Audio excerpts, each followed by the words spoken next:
Welcome to this special edition of the Anchor Your Retirement podcast. I'm your host, Barbara Gullen, and though I am not graduating today, and neither is my amazing co-host, Tony Shore, we are betting that you know somebody who is.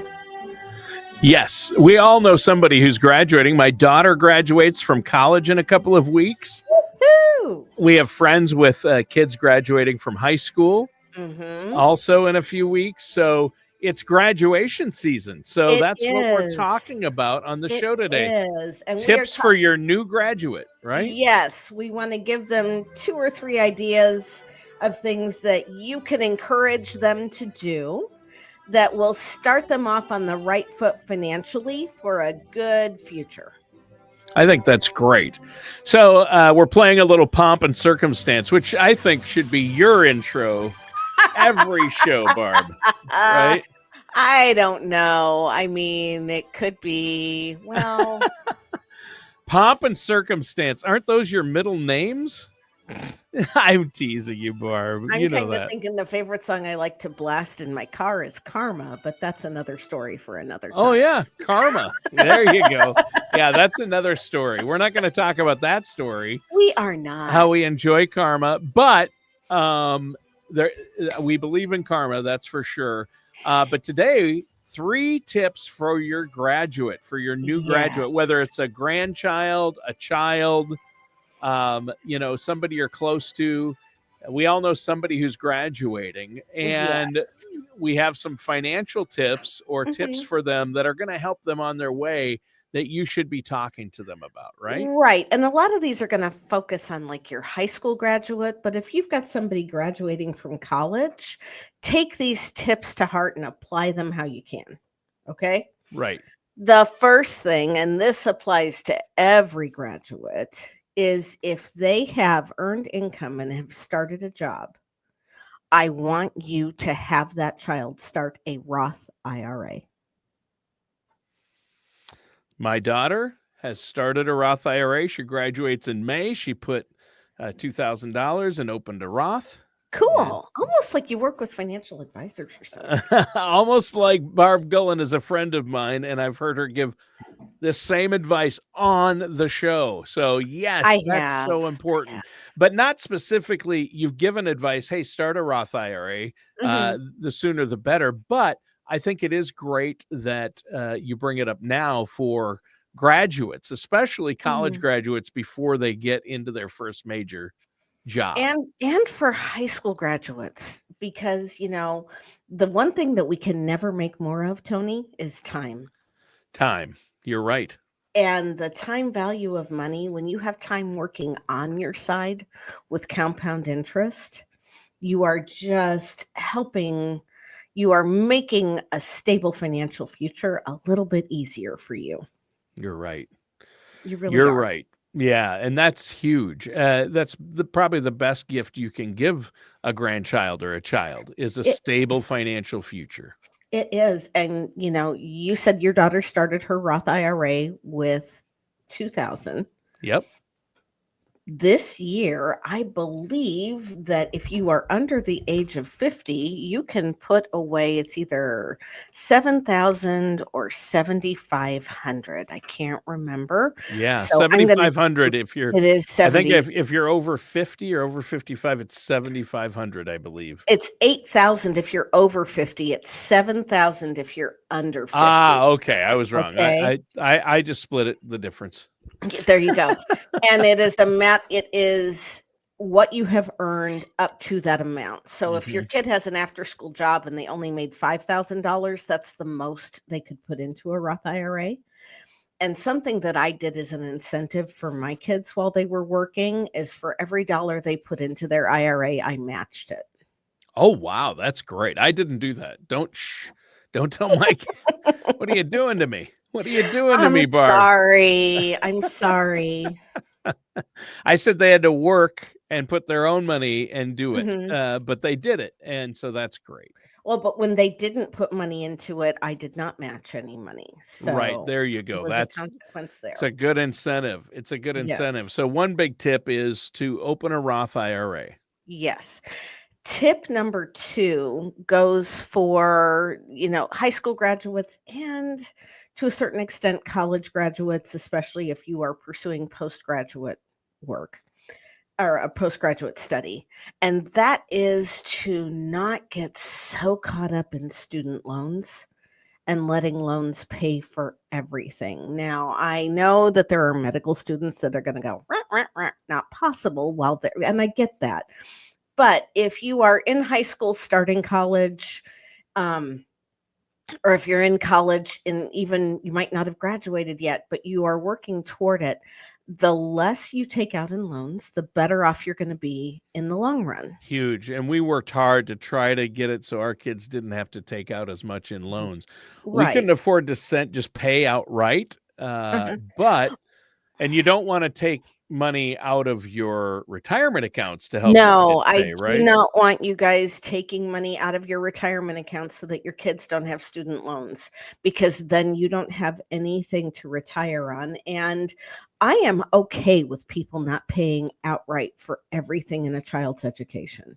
I think they need to have some skin in the game, Right. so that they start to learn to make better decisions. Do I study for the calc test? Do I go to the party? Do I study for the calc test? Do I go to the party? Make the right decisions. Right. And I have friends that they told their kids, we will pay for college as long as you get all A's and B's. Yep. But for every grade you get below that, you are paying for that class the next semester yourself. Yep. So there you go. I like that. And, here's the thing. There is nothing wrong with junior college to get your required classes knocked out of the way. Yep. And not everybody is college bound. I get that. And there is nothing wrong with pursuing a career in the trades. Yeah. In fact, I admire kids who go into the trades these days, and it's probably at this point a smarter move for a lot of people. Well, and around here, training as an electrician takes a couple of years. Yep. Do you know what they're making after they complete those 2 years of education? It's a lot and of are money. Certified? It's like $80 an hour. Yeah, crazy. And I'm in the middle of America, so I can only imagine what they're offering on the coasts. Yeah. It's a smart move. It is. It really, really is. And parents, don't assume that because you went to college, your kid has to go to college. And on the other side, if you didn't go to college, that doesn't mean that your kids shouldn't. Every child has their own bent and their own preferences. If your kid has an aspiration to be a doctor or a nurse or, an engineer, you have to get some sort of education to do that. Right. Yeah. Obviously, you have to. Yeah. I also don't think that there is, with a plan in place, anything wrong with taking a gap year and working, saving some money, getting ready to go. Some people enroll in the military so that the GI Bill will cover their education. There are ways to cover the cost of education without you, mom and dad, liquidating your 401k to make that happen. Yeah.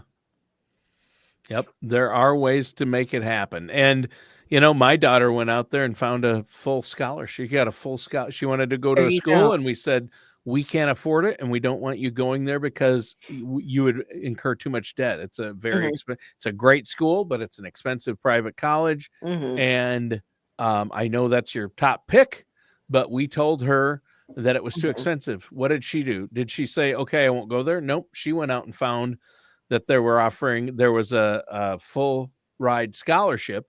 So she applied and she worked her butt off and she got it.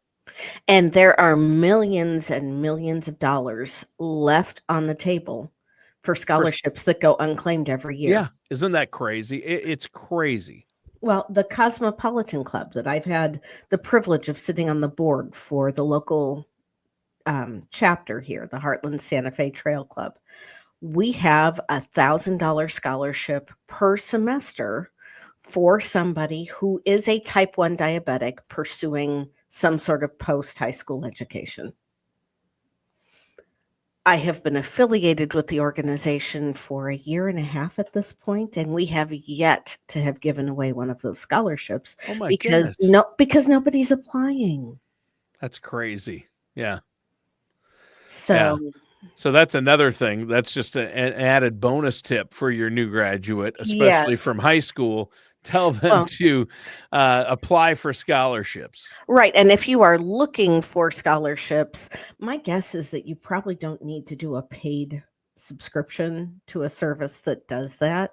Start asking around. Do internet searches, ask around. Yeah. Remember the old phone book commercials with the fingers walking, and it said, let your fingers do the walking? Do a little bit of research on your own. Yeah.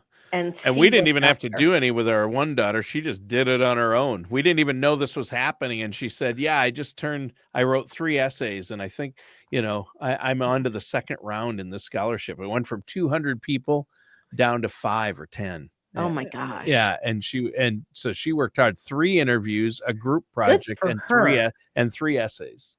Good for her. But I mean, she saved, the tuition, the tuition without any scholarship would be about $65,000 a year there. So, and with a good scholastic scholarship, based on grades, it'd be about $44,000 a year is what she would have paid, right? Right. But now she pays none of that. So she made $170,000 basically by spending a month. Going through a month-long process, writing 3 essays. And a lot of kids just would say, oh, I'm not doing that. That's work. Yeah. Yeah. Are you willing to work for a month for $144,000? I mean, that's just insane. That's awesome. Yeah. I would work for a month to make $154,000. Yeah, exactly. Yeah. So, and then the last tip we have for the graduate is do not fall prey to the credit card trap. You are about to get all kinds of offers for all kinds of credit. And you're like, wow, they like me. No, they don't. They want your money. And they want to get you in debt. They want to get you in debt. And they can charge you 24 to 30% interest. And probably keep you there. Closer to 30. Now, do I think that you need one credit card? Yes. Of course. Do I think that you get one with a low limit, that you learn to put gas in the tank and maybe buy groceries once a month and then pay it off every month? Also, yes. Yeah. Mom and dad, do you add your child as an authorized user on your own credit card? Maybe. Because whatever your child does can negatively impact your credit as well. Yep. That's the danger. Okay. So, when you are locking arms like that, understand that if they do something foolish, it could sit on your credit report for 7 to 10 years. Yeah. Not to mention that kids lose things, and you really don't want them losing the platinum card and then having somebody else pick it up and buy a round for their buddies over and over and over again. Right. Okay. Which has happened. It can happen. It does. Like people, they're going to find out soon enough, if they haven't already, that people can be jerks. Yeah. But let's not give them a low-hanging curve over the plate to swing it. Yeah. That's great advice. Bonus bit of advice for parents and for kids. Your child is about to turn 18.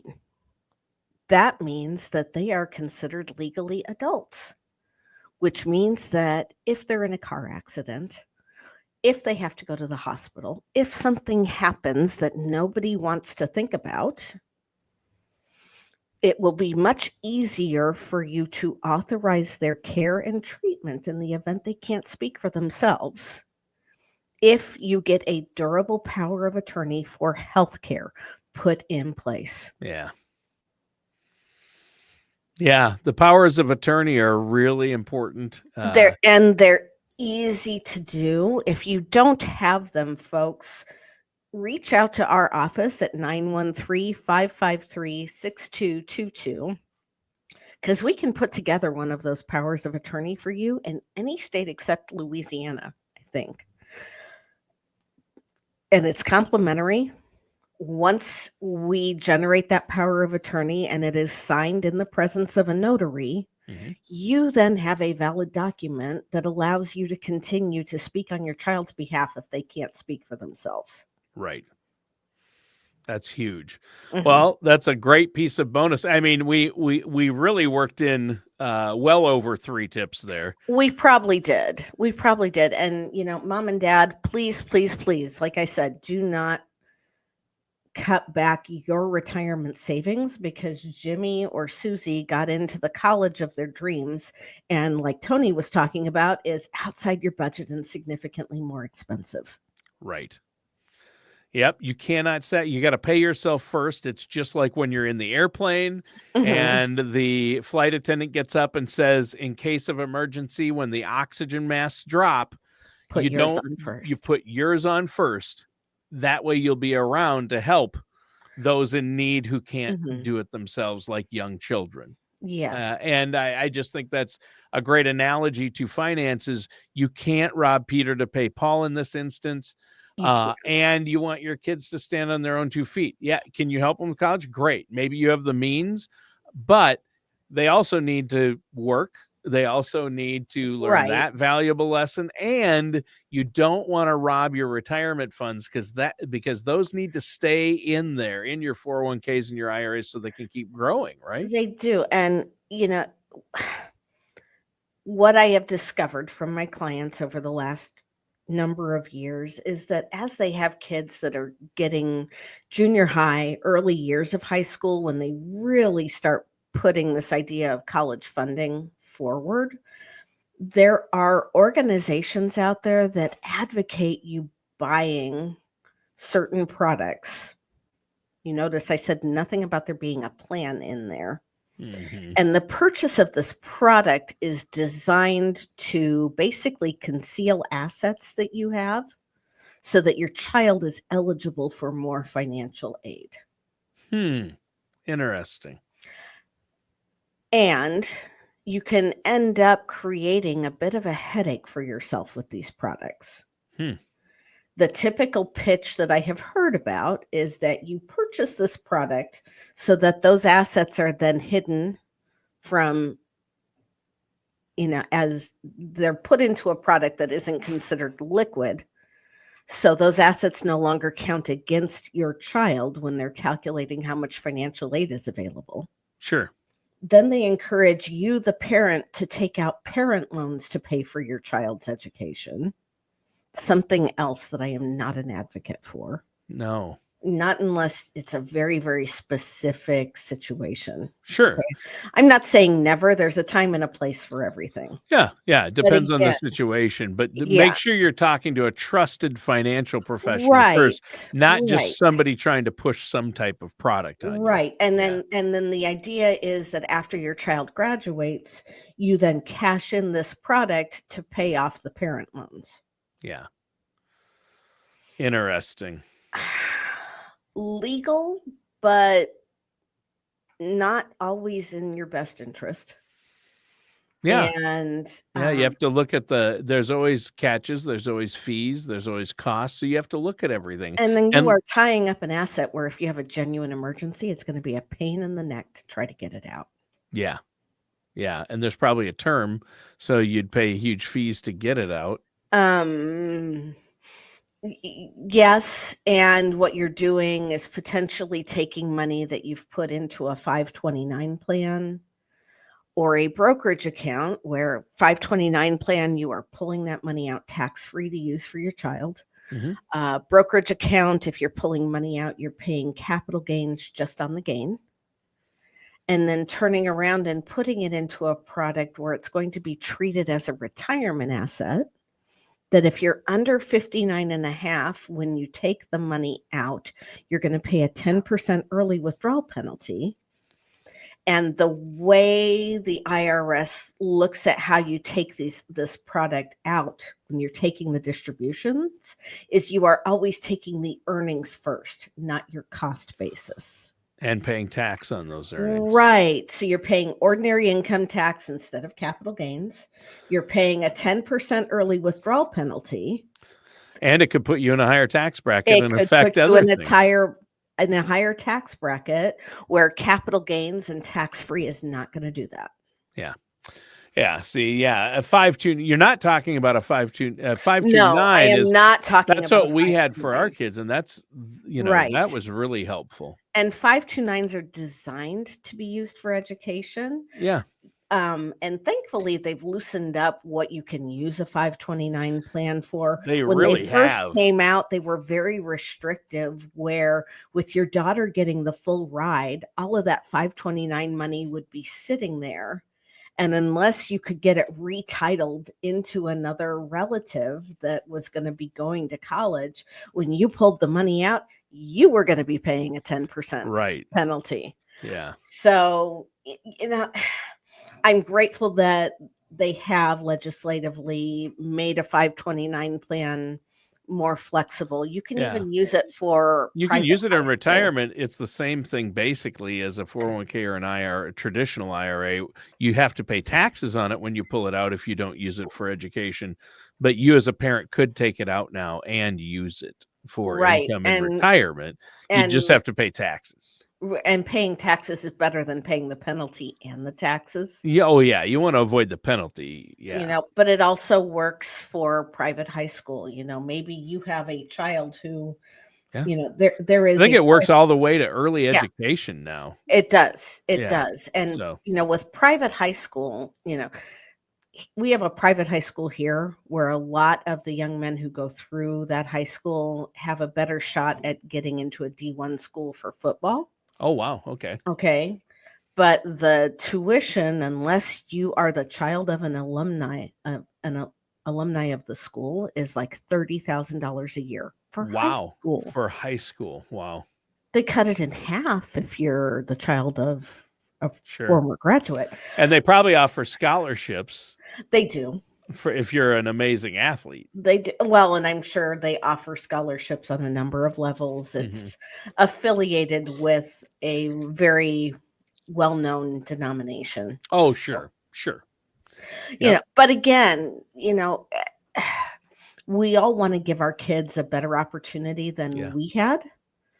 What we need to understand collectively is that it is not about sacrificing our future for theirs, because you're Gen X just like I am. Yep.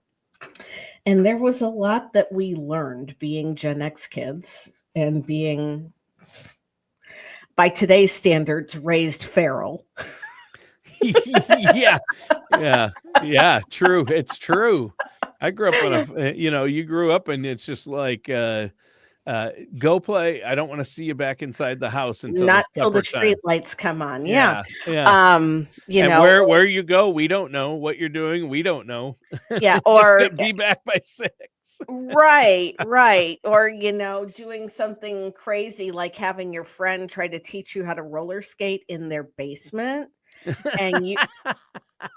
And you get scared and grab the pole in the middle of the basement, and then you find out how the laws of physics don't bend and basically give yourself a concussion as you fall backward. Not that I know anything about that, but anyway. Oh, Barb. These stories of your childhood. It explains a few things, doesn't it? But folks, if you've got questions, please call us, reach out to us at our website, bgwealthmanagement.com, or call us at area code 913-553-6222. We are available to answer questions for your high school graduate. We are available to help open those Roth IRA accounts that we advocate for. And we are here if you think that you have made mistakes. We are here to guide you through the process of untangling that bowl of spaghetti and making it a little bit better. Awesome. There you go. I love the bowl of spaghetti analogy. That's great. You snuck that one in on me, Barb. But listeners and viewers, thanks for tuning in. That does it for today's episode of Anchor Your Retirement with our amazing host, Barb Gullen. We'll see you soon.